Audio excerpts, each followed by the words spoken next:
Hi, and welcome to 2 Minutes with Hull and Hull. I'm Ian Hull.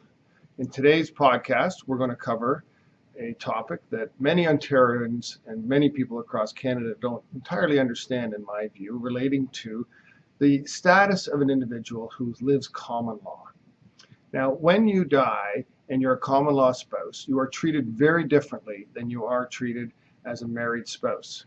This law of Canada, and it's certainly strongly held in Ontario, has been upheld by the Supreme Court of Canada. Until things change, this is the way it works. When you're married, you're typically across Canada entitled to, on death, whatever your spouse leaves you in the will, or you can elect to take 1/2 of the increase in value of your assets during your lifetime.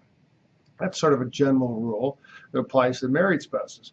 Well, common law spouses are in a much worse situation. They actually have to make a claim. If they feel that they have been aggrieved and have not received under their estate what they had hoped from their surviving spouse, as common law spouses, no matter how long you've lived together, you don't have the statutory protections of what I just described in a married spouse, and that is an equalization.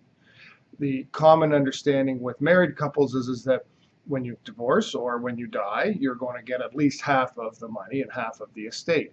Well, those protections do not exist for common law spouses, and it is sometimes a cumbersome and exhausting piece of litigation that a common law spouse has to enter into if not properly planned for.